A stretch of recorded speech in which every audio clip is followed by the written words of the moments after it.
Star plus का most popular show advocate Anjali Awasthi. आज आप ये देख पाएंगे कि सामने आ जाते हैं राघव सिंह राजपूत और वहीं पर पर्दाफाश होने वाला है अंजलि की बेटी आरती का। यहाँ ये कहती हैं कि पता नहीं माँ कौन था, वो कौन है वो जो बार बार मुझे परेशान कर रहा है। और उसने क्या नाम बताया था अपना, याद नहीं आ रहा है मुझे, चंद्रमान ठाकुर। चंद्रमान ठाकुर बताया था उसने अपना नाम। ये बोलती क्या कहा तूने, कौन सा नाम, क्या हुआ, क्या बात हो गई। बोलती है नानी पता नहीं कौन सा आदमी था जिसने मुझे कॉल करके धमकी दी और बोला कि तुम ये केस कवर नहीं करोगी। क्यों कहा उसने ऐसा, उसका नाम क्या था। उसका नाम नानी मुझे ना चंद्रमान नहीं, पता नहीं, हाँ शायद चंद्रमान ठाकुर ही बताया है उसने।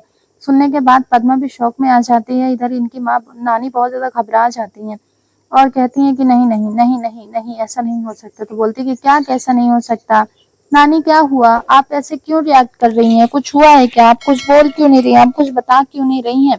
और चंद्रमान ठाकुर का नाम सुनते ही आपके होश क्यों उड़ गए, ऐसा क्या हुआ था, क्या आप चंद्रमान ठाकुर को जानती हैं। कहते हैं कि इधर आइए, चीज सुनिए, इधर कुछ बात करनी है आपसे।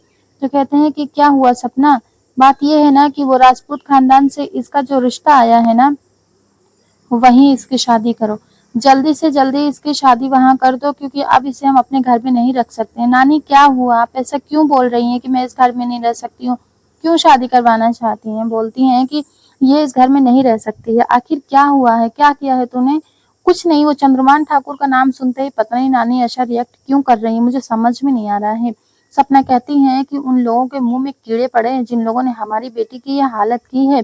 आज उन लोगों की वजह से मेरी बेटी अंजलि की यह हालत हो चुकी है, ना वो खा सकती है, ना पी सकती है, ना चल सकती है, ना मुस्कुरा सकती है, ना हंस सकती है, कुछ भी नहीं कर सकती है। इस जिंदगी का मैं क्या करूं। मैंने अपनी एक बेटी को खो दिया है, दूसरी अपनी बेटी यानी कि नातिन को मैं खो नहीं सकती हूँ। सुनिए जी, आप इसका रिश्ता कर दीजिए, अब ये और इस घर में नहीं रह सकती है। क्यों नहीं रह सकती हूँ मैं, आखिर आप बताइए कि चंद्रमान ठाकुर के नाम से आप इतने परेशान क्यों हो गई हैं, क्या हुआ था, क्या आप उसे जानती हैं। नानी बोलिए ना नानी, बताइए ना कि आप उसे जानती हैं। कहती मैं किसी चंद्रमान ठाकुर को नहीं जानती हूँ, बस इसके हाथ पीले करो और इसे हटाओ यहाँ से। अब ये यहाँ पर नहीं रह सकती है, मेरी बेटी की जिंदगी जिसने खराब की है ना, और इस तरह से मेरी बेटी का हाल किया है, उसके मुंह में कीड़े पड़े। ये बात को ना सपना कई बार कहती हैं, दिल उनका बहुत दुखता है, टूटता है दिल और आंखों से आंसू निकल रहे हैं और कहती हैं कि चलिए यहाँ से, मैं अब इसे यहाँ नहीं रखूंगी, आप इसकी शादी करिए और दिनों तक ये यहाँ पर रहेगी तो हमें ही दिक्कत होगी, हम ऐसा नहीं मान सकते हैं। अंजलि यहाँ पर सारी बातें सुन रही हैं पर वो कोई रिएक्ट नहीं कर रही हैं, बोल नहीं रही हैं, कुछ भी नहीं कहती हैं। अब यहाँ पर ये कहती हैं कि बहुत हो गया, अब तू ये जर्नलिस्ट का काम छोड़ दे, ये सब चीजें करने की जरूरत नहीं है, तू ऐसा कुछ नहीं करने वाली है। पद्मा, अब जब इन्होंने कह दिया है तो ये करना ही पड़ेगा। पद्मा तुम हमारे साथ चलो। यहाँ से चले जाते हैं और ये बोलती हैं पद्मा भी चली गई, ये सारे चले गए, क्या करूं मैं, कोई बता नहीं रहा है। इस तरफ ये बोलते कौन है ये चंद्रमान ठाकुर, आपने मुझे क्यों बुलाया है। तो कहते कब से तू बकवास किए जा रही है। तेरी नानी शौक में आ गई, चौंक गई, वैसे बोलने लगी वैसे बोलने लगी, क्या तू बकवास कर रही है, तू क्या है ये।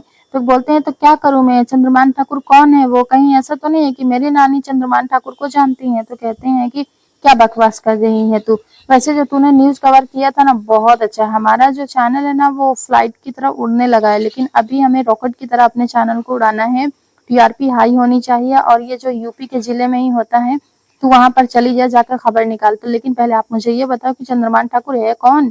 बोलते हैं चंद्रमान जो ठाकुर है ना, वो एक समय पे पॉलिटिक्स का नेता हुआ करता, पॉलिटिक्स में था वो, लेकिन उसको ना उठाकर कचरे की डिब्बी की तरफ उससे डस्टबिन में फेंक दिया गया। क्यों निकाला गया, कैसे निकाला गया, ये सब मुझे नहीं पता है। अब उसकी कोई रिस्पेक्ट नहीं है, लेकिन हाँ, एक नंबर का दो नंबर वाला आदमी है ये, बहुत बेकार है। इसलिए उसकी बात तू छोड़, अभी तुझे चैनल चलाना है ना, अभी कवर करना है ना उस न्यूज को, जा तू एकदम चटाकेदार अच्छी न्यूज लेकर आना। कहती हूँ वो सब कुछ तो हो जाएगा, लेकिन यूपी में क्यों जाऊंगी, कैसे जाऊंगी मैं यूपी। आपको क्या लगता है हमारे घर की जो दो बूढ़े बॉडीगार्ड हैं, मेरे नाना और नानी, क्या मुझे जाने देंगे क्या। और मेरी माँ मेरे बगैर बोले या मेरे हाथ से खाना खिलाए बगैर वो खाना ही नहीं खाती हैं। तो फिर आप बताओ मैं कैसे जाऊंगी, सोचती हूँ मैं। लेकिन तू जा कहाँ रही है अभी, अभी मुझे मेरी माँ को हॉस्पिटल लेकर जाना है चेकअप करवाने के लिए, क्योंकि वो भी ना ऐसे ही बगैर खाए पिए बैठी होंगी, इसीलिए मुझे उनके पास ही जाना है। तो मैं जा रही हूँ। और चंद्रमान ठाकुर वाकुर मैं नहीं जानती उसको, लेकिन हाँ न्यूज कवर करनी है, मैं वो सब कुछ कर लूंगी। इस तरफ हॉस्पिटल लेकर उन्हें आ जाती हैं। जैसे ही लेकर हॉस्पिटल आते हैं, दूसरी तरफ से जो नर्स इन्होंने इस नातिन के बारे में झूठ बोला था, आरती के बारे में, कि वो मतलब अब इस दुनिया में नहीं है, सभी को यही खबर होती है। लेकिन वो नर्स जैसे ही सामने आती हैं, पूछ लेती हैं और कहती हैं कि ये वही है ना आपकी नातिन? तो बोलते हैं कि हाँ, ये वही है हमारी नातिन। लेकिन इसके बारे में किसी को पता नहीं है कि सबको यही लगता है कि वो इस दुनिया में नहीं है। बस ये सवाल करना शुरू कर देती हैं कि ये कौन-सा तरीका है, मैं इस दुनिया में नहीं हूँ, लोग जीते जी इंसान को कैसे मार सकते हैं? क्या नानू, आप मुझे जीते जी मार रहे हैं, आप ऐसे क्यों बोल रहे हैं? सपना कहती है, अरे कुछ नहीं, बस ऐसे ही। ये बोल देते हैं गणेश कि कुछ नहीं, बस ऐसे ही मजाक में बोला है और कोई भी बात नहीं। नहीं नहीं, आपने मजाक में नहीं बोला, आप बताइए आप ऐसा क्यों बोल रहे हैं? उधर से आवाज आती है और कहते हैं कि अंजलि अवस्थी, पेशेंट को लाया जाए। वो चले जाते हैं लेकर उन्हें। अब ये बोलते हैं कि बताओ मुझे ऐसा क्यों हुआ था, आप ऐसा क्यों, चंद्रभान ठाकुर बारे में आपने नहीं बताया, आपने सबको बोल रखा है कि मैं इस दुनिया में नहीं हूँ, लेकिन मैं तो आपके सामने खड़ी हूँ ना नानू, फिर आप ऐसे क्यों बोल रहे हैं, आप ऐसे तैसे क्यों कर रहे हैं, आप क्यों नहीं मुझे बता रहे हैं कि क्या आखिर बात क्या है, कोई कहे, कोई बहुत गहरा राज तो नहीं है जो छुपा कर रखा है आप लोगों ने? आप कहती हैं कि बताओ, अरे कुछ नहीं है, तुम जाओ अंजलि को लेकर अंदर, क्योंकि अब तुम्हें डॉक्टर के पास जाना है ना, जाओ, देखो बुलावा आ गया है, निकलो यहाँ से तुम दोनों, लेकर जाओ अंजलि को। बोलते हैं हाँ हाँ जा रही हूँ मैं यहाँ से। वो तो चली जाती हैं, लेकिन ये बोलते हैं आई एम सॉरी, मुझे ये नहीं पता था। क्या ये कुछ भी नहीं जानती है?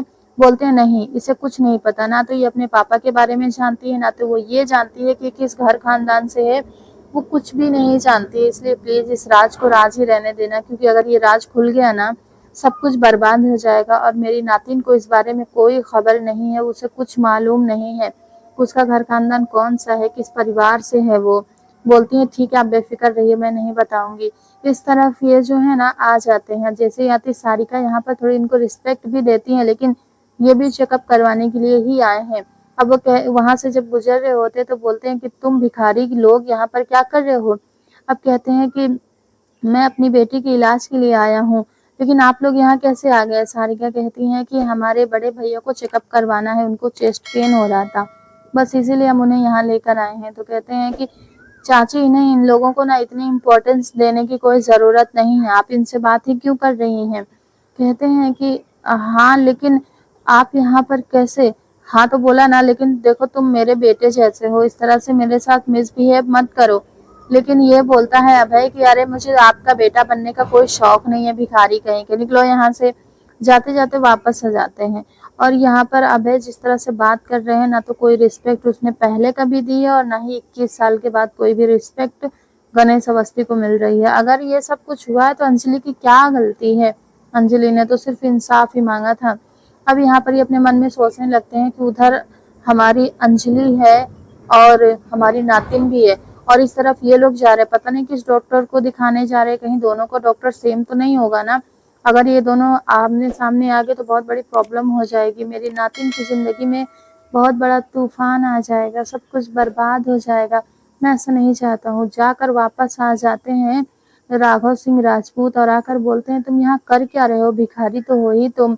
देखो मेरा बेटा तो इस दुनिया में नहीं रहा, आज उसकी बरसी है, लेकिन तुम्हारी बेटी भी तो इस दुनिया में रहकर भी किसी काम की नहीं है ना, वो अभी तक जिंदा है। तो क्यों जिंदा है? यहाँ पर सारिका देखने लगती हैं कि ऐसी बातें कर रहे हैं, अरे वो है इस दुनिया में तो मतलब क्या है, तो नहीं किसी काम की। इससे बेहतर तो यही होता कि वो चली जाती। स्टोरी आज की यहीं खत्म होती है।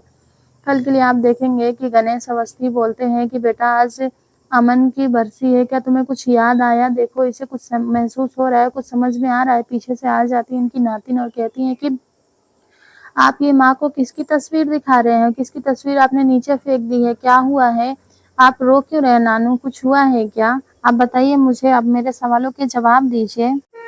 आप इस बारे में क्या कहना चाहेंगी? आज की और आने वाली स्टोरी आपको कैसी लगी? क्या ये सारा सच आरती को भी पता होना चाहिए? क्योंकि अगर उसे पता चल गया तो वो तो शांत नहीं बैठने वाली है।